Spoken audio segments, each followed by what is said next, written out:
लेकिन इतना सारा शास्त्र लिखने के बाद भी वेद व्यास महाराज दुखी थे। तब नारद मुनि ने कहा, आप सुखी हो गए कि नहीं? मैंने इतने सारे शास्त्र लिखे फिर भी मैं दुखी हूं। तब नारद मुनि ने कहा, जब अगर आपने इतने सारे शास्त्र लिखे फिर भी आप दुखी है, तो जो कलयुग के जीवात्मा पढ़ेंगे तो वो कैसे सुखी होंगे? तो क्या करूं मैं गुरुदेव? क्योंकि वेद व्यास जी के गुरु कौन है? नारद ऋषि मुनि। तो नारद मुनि ने कहा कि आपने सब कुछ लिखा लेकिन एक चीज नहीं लिखी। कौन सी? आपने भगवान के बचपन की लीला नहीं लिखी है कि भगवान मथुरा की जेल में प्रकट हुए। आपने भगवान के बचपन की वो लीला नहीं लिखी जो वृंदावन, नंदगांव, बरसाना में जो भगवान ने जो लीलाएं की है। आपने भगवान के उस लीलाओं का वर्णन नहीं किया जो द्वारका नगरी में उन्होंने 100 साल तक उन्होंने जो लीलाएं की है। आपने उन लीलाओं का वर्णन नहीं किया जो पांडवों के साथ उन्होंने हस्तिनापुर में जो लीलाएं की है। आपने वे लीलाएं नहीं की जो उनके शुद्ध भक्त हो गए, ध्रुव, प्रहलाद, ऐसे कई सारे भगवान के भक्त हो गए। आपने उन भक्तों का वर्णन नहीं किया, उन गोपियों का, उन ग्वाल बालों का, उन ब्रजवासियों का वर्णन नहीं किया जो ब्रज में भगवान ने जो लीलाएं की है। तो हे वेदव्यास महाराज, आप भगवान के उन लीलाओं का वर्णन कीजिए, और वो ग्रंथ है श्रीमद् भागवत महापुराण का। उसके लिए गुरुदेव मुझे क्या करना पड़ेगा? उसके लिए आपको बद्री का आश्रम में, उसी क्षेत्र में आपको तप करना पड़ेगा। ब्रह्मनद्या सरस्वत्या आश्रम पश्चिमे तटे सम्याप्रास इति प्रोक्ता ऋषीणां सत्रवर्धन। हे वेदव्यास, आप ब्रह्म नदी, सरस्वती नदी के बद्री का आश्रम में, हरिद्वार से आप ऊपर जाएंगे हिमालय की ओर तो 4 धाम आए हैं, केदारनाथ, बद्रीनाथ, गंगोत्री और यमुनोत्री। तो ये बद्रीनाथ में वेदव्यास महाराज ने तप किया और भगवान का तप करके भगवान को प्रसन्न किया। तब भगवान ने प्रकट होकर वेदव्यास महाराज को आशीर्वाद दिया और वेदव्यास महाराज ने सब ग्रंथ लिखे। वेदव्यास महाराज ने सब ग्रंथ बोले, लेकिन लिखा किसने? ग्रंथ सब किसने लिखे?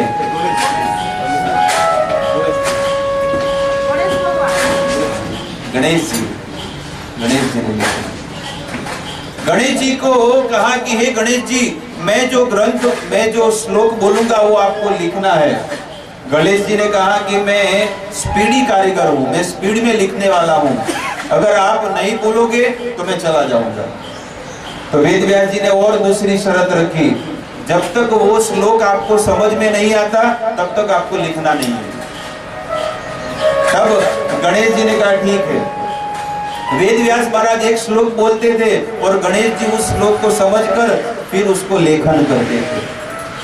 आज भी बद्रीनाथ में वो श्लोक सब कुछ लिखे हुए हैं गणेश जी के, और इस प्रकार से गणेश जी ने सब श्लोक लिखे, लेकिन उनके पास पेन नहीं था, इसलिए गणेश जी के एक दांत उन्होंने राइट तोड़ दिया और उसी से उन्होंने सब वेद और शास्त्र लिखे। इस प्रकार से हमारे आचार्यगण और हमारे वेदों में बताया गया है। सब कहते हैं निर्गमे नारदे सुत भगवान बादरायण, और इस प्रकार से नारद मुनि के कहने पर भगवान बादरायण अर्थात वेदव्यास महाराज ने सब वेद और शास्त्र का निर्माण किया। लेकिन इतना दिव्य ग्रंथ तो मैंने लिख दिया, श्रीमद् भागवत रूपी ग्रंथ, लेकिन इसको कौन कहेगा? इस संसार में कौन प्रस्तुत करेगा इतनी दिव्य चीज को?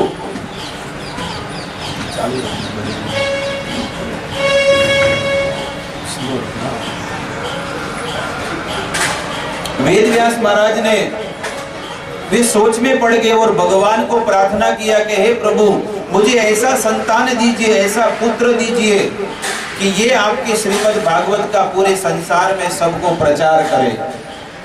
तब भगवान की कृपा से वेद व्यास जी के घर पर उनकी पत्नी के द्वारा सुखदेव जी का जन्म हुआ।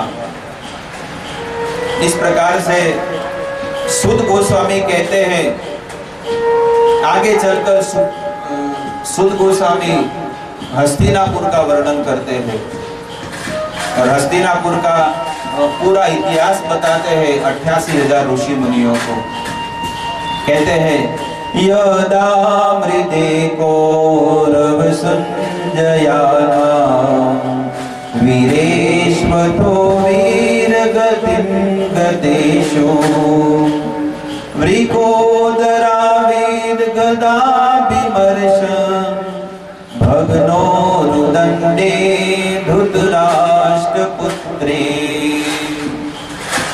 कुरुक्षेत्र की युद्ध भूमि में 18 दिन तक जब युद्ध हुआ, तब 17वें दिन में सब कुरुक्षेत्र की जितने भी सेना थे सब लोग मर गए। केवल एक व्यक्ति बचा था, दुर्योधन। और 18वें दिन दुर्योधन की जंघा को भीम ने फाड़ दिया, क्योंकि भीम ने ये वचन लिया था, ये प्रण लिया था कि भीम ने दुर्योधन को कहा था कि मैं अपनी बाहुबल से तुम्हारी जंघा को मैं चीर दूंगा। ये मेरा वचन है, एक क्षत्रिय का वचन है। और इस प्रकार से युद्ध भूमि में 18वें दिन भीम ने दुर्योधन की जंघा को फाड़ दिया और दुर्योधन कराह रहा था, बहुत दुखी था युद्ध भूमि में। कितना उसको अहंकार था, कितना घमंड था, लेकिन आज वही दुर्योधन आज रणभूमि में पड़ा हुआ है, कोई उसे पानी पिलाने वाला भी नहीं है और बहुत दुखी अवस्था में पड़ा है। तब कहते हैं, भर्तुम प्रिय द्रोण इति स्म पश्यन्, और अपने मित्र का भला करने के लिए अश्वत्थामा वहां पर आया। अश्वत्थामा, कृपाचार्य और कृतवर्मा, ये तीनों लोग रणभूमि को छोड़ के भाग गए। कितने लोग? 3 लोग। अश्वत्थामा, कृपाचार्य और कृतवर्मा, ये 3 कौरवों की सेना में से भाग गए थे डरकर। और अश्वत्थामा चिरंजीवी है और आज भी अश्वत्थामा इस कलयुग में है। और इस प्रकार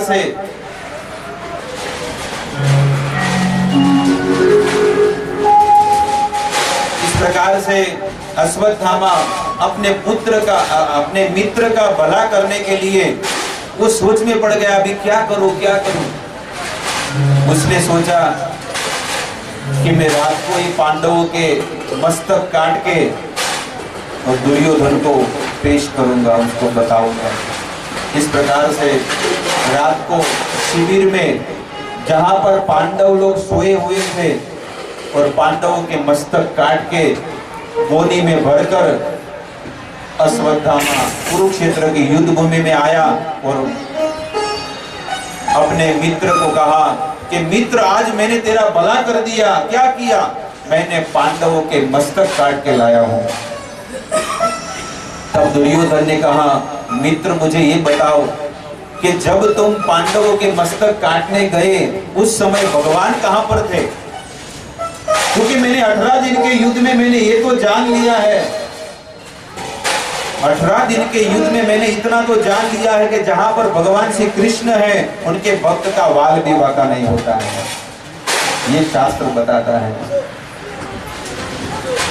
मित्र, मुझे पता था कि तुम्हें विश्वास नहीं आएगा।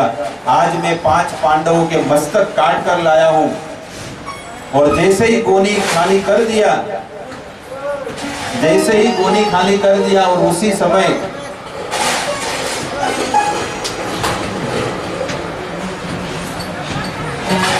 जैसे ही गोली खाली करा तो दुर्योधन ने कहा, मुझे विश्वास नहीं हो रहा है आप 5 पांडवों के मस्तक मुझे दीजिए, तुरंत पता चल जाएगा, क्योंकि भीम का जो मस्तक है ना वो वज्र के समान कठोर है। क्योंकि भीम है ना, भीम के शरीर में 10,000 हाथी का बल की शक्ति है, इतना शक्तिशाली। इसलिए भीम को कहते हैं वृकोदर। भीम का नाम क्या है? वृकोदर। इस प्रकार से भीम सभी के मस्तक ऐसा पकड़े और पचक पचक कर सब फूट गए मस्तक। जैसे संतरा और मौसम्बी कैसा कोई छोटा सा बच्चा दबा देता है, वैसे ही दुर्योधन ने अपने 5 उंगलियों से जैसे ही मस्तक को दबाया, पच पच करके सब फूट गए मस्तक। दुर्योधन ने कहा, अरे ये पांडवों के मस्तक नहीं है, ये तो पांडवों के पुत्रों के मस्तक है। अरे मूर्ख, तूने तो बहुत बड़ी गलती की।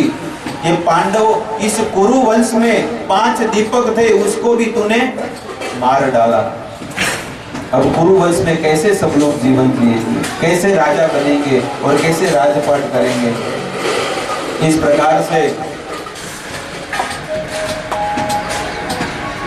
प्रकार से दुर्योधन को एक ऋषि मुनि का श्राप मिला था, और वो ऋषि मुनि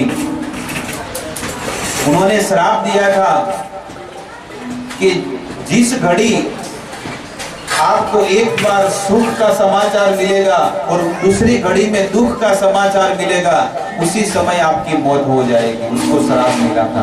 तो पहले खुशी का समाचार मिला कि पांडव मर गए, और दूसरा दुख का समाचार मिला, और उसी समय दुर्योधन उसी समय प्राण त्याग कर दिए। सुबह जब द्रौपदी ने जब पांडवों की शिविर में गई, क्योंकि उस समय 18 दिन पूरे हो गए थे, तो भगवान ने कहा पांडवों को कि आप मेरी शिविर में आकर सो जाओ। और पांडवों के जो 5 पुत्र हैं, वो पांडवों की शिविर में जाकर सो गए थे। इसलिए गलती से अश्वत्थामा ने किसको मार दिया? पांडवों के 5 पुत्रों को मार डाला। सुबह जब द्रौपदी अपने बच्चों को उठाने गई और जैसे ही चंदर खींचा तो धड़ थे, शरीर नीचे का शरीर था लेकिन मस्तक नहीं थे। बताओ, जिसके 5 पुत्र एक साथ मर गए हो, उस माता को कितना दुख हुआ होगा। जवान बच्चे, 18-20 साल के लड़के, 5 पुत्र मर गए। और इस प्रकार से द्रौपदी बहुत ही दुखी हुई, और अर्जुन ने वचन लिया, इति प्रियाम वल्गु चित्र जल पे। अर्जुन ने कहा कि मैं द्रौपदी, तुम चिंता मत करो, मैं अभी अश्वत्थामा को पकड़ के लेके आता हूं, और उसके ब्लड से तुम्हारे बालों को धोना। इस प्रकार से द्रौपदी तो बहुत शोकातुर थी, और अर्जुन ने भगवान को कहा कि हे प्रभु, आप रथ निकालिए। और जैसे ही रथ निकाला, अश्वत्थामा की ओर रथ लेकर जा रहे हैं। अश्वत्थामा को पता चला कि मुझे मारने आया है, शाम तक अगर अर्जुन ने मुझे पकड़ लिया और मुझे मार डाला तो मेरी मौत निश्चित है। तो अश्वत्थामा भी धीरे धीरे दौड़ने लगा, रथ चलाकर दौड़ने लगा। और उसी समय अश्वत्थामा को लगा कि अब मेरी मौत आने वाली है। वो रथ से कूद पड़ा, क्योंकि घोड़े सब थक गए थे। अश्वत्थामा जमीन पर दौड़ने लगा। तब अर्जुन भी सोचने लगा कि मैं क्षत्रिय हूं, और अर्जुन भी रथ में से कूदे और दौड़ के अश्वत्थामा को पकड़ने लगे। और अश्वत्थामा को पता चला कि अब मेरी मृत्यु निश्चित है। अश्वत्थामा ने तुरंत ही ब्रह्मास्त्र छोड़ दिया, और जैसे ही ब्रह्मास्त्र छोड़ा, अर्जुन ने भी सामने से ब्रह्मास्त्र छोड़ा, और दोनों ब्रह्मास्त्र जब छोड़े, पूरे पृथ्वी में आग लगने लगी, आग पूरी पृथ्वी में। अब अर्जुन भगवान को प्रार्थना करते हैं कि भगवान, मैं इस आग को कैसे रोकूं, और भगवान की शरण में चले गए। अर्जुन उवाच कृष्ण कृष्ण महाबाहो भक्तानाम भयंकर त्वमेको दह्यमाना नाम अपवर्गोऽसि संश्रुते। अर्जुन ने भगवान को प्रार्थना किया कि कृष्ण कृष्ण महाबाहो, हे महाबाहो कृष्ण, आप मेरी रक्षा कीजिए, क्योंकि आज मैं बहुत ही जल रहा हूं, मैं बहुत दुखी हो रहा हूं। और मैं तो जल रहा हूं लेकिन पूरा संसार आज जल रहा है। तो आज पूरा संसार भी इसी प्रकार से जल रहा है। उस समय अर्जुन के उस घड़ी में, उस समय में पूरा संसार उस ब्रह्मास्त्र की अग्नि से जल रहा था। आज पूरे सब लोग संसार में माया में जल रहे हैं, सब जीवात्मा सब लोग जल रहे हैं। लेकिन